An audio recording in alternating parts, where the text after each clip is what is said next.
एक बार फिर से परमेश्वर का हम धन्यवाद करते हैं कि परमेश्वर ने अपने वचन को हमें मनन करने के लिए मौका दिया है।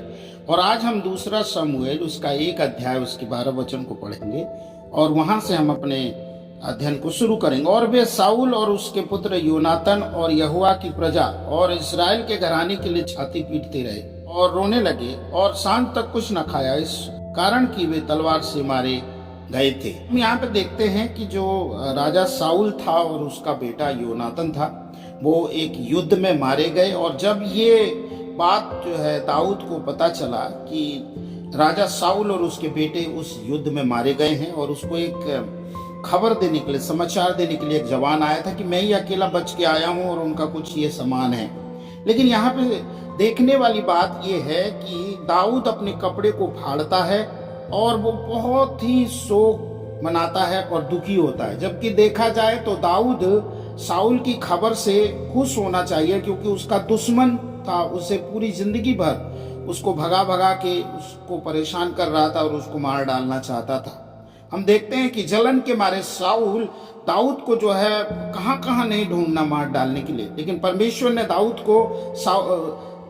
को बहुत बार मौका दिया साउल को मार डालने के लिए। लेकिन दाऊद का एक स्वभाव था कि मैं परमेश्वर के अभिषिक्त जो है जन है उसको हाथ नहीं लगाऊंगा। प्रभु के प्रिय लोगों, यहाँ सीखने वाली बात यह है कि जो परमेश्वर के द्वारा से अभिषेक किया गया है, यदि उसका जीवन डाउनफॉल हो गया है, लेकिन उसके बावजूद वो परमेश्वर का अभिषिक्त है और वो परमेश्वर के द्वारा से ठहराया हुआ एक जन था। तो हम देखते हैं कि कई बार जब लोगों के जीवन में इस प्रकार की कोई समस्याएं हैं तो बहुत बुरी भली बात बोलते हैं और हम जो है उन्हें तुच्छ जानते हैं। लेकिन दाऊद के जीवन से हम सीखते हैं कि जब वो उसके जीवन में दुष्ट आत्मा आ गया, परमेश्वर ने उसे हटा दिया राजा के पद से, उसके बावजूद दाऊद का जो स्वभाव था साउल के प्रति वो बदला नहीं था। वो परमेश्वर का अभिषिक्त था बोल के वो संबोधित करता है और शोक मनाता है। पूरे जो है इज़राइल में जो है शोक ही शोक फैल जाता है। क्यों? क्योंकि एक ही दिन में साउल और उसके बेटा योनातन युद्ध में मारे गए थे।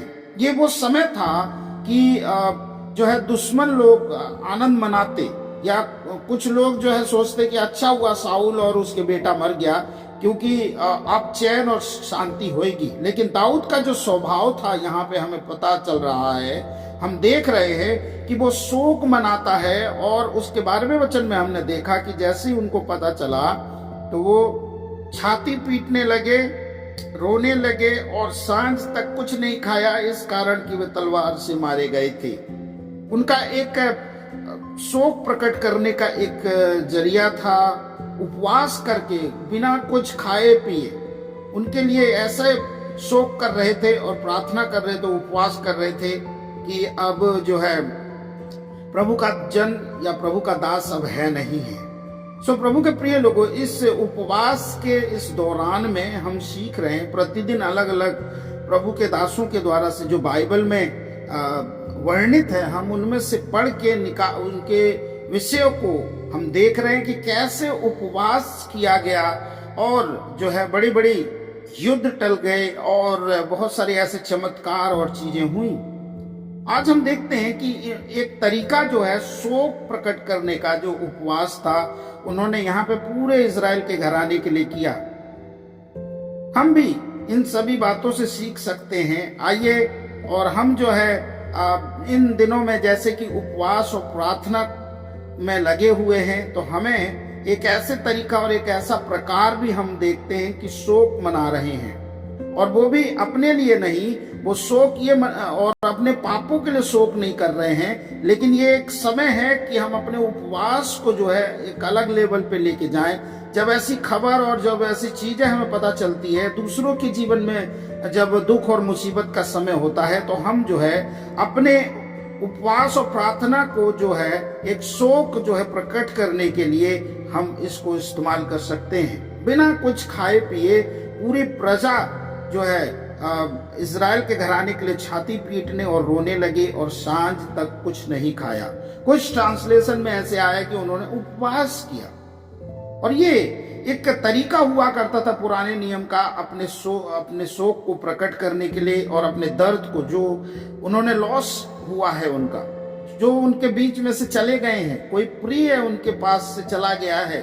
साउल और योनातान युद्ध में मारे गए और यहाँ पे उनके पीछे दाऊद ने घोषणा करवाया, दाऊद ने ये पूरे प्रजा में ये बात को किया और उसने अपने वस्त्र फाड़े और वो सिर झुकाकर जो है उनके लिए बहुत ही वेदना के साथ में प्रभु के पास गया और उपवास किया। सो आइए हम जो है हमारे जीवन में ऐसी कोई परिस्थितियां आती हैं और जब इस उपवास और प्रार्थना के दौरान हम किसी के लिए, हम उन अपने लोगों के लिए जो है शोक करें और अपने उपवास और प्रार्थना के साथ में प्रभु के पास अपने विनती और प्रार्थना को लेके जाएं। सो आइए हम इन बातों को देखते हैं और सीखते हैं। उन्होंने बहुत ही वेदना के साथ में जो है घराने के लिए वो छाती पीटने लगे। छाती कब पीटते हैं इंसान? जब दुख मनाता है, शोक करता है।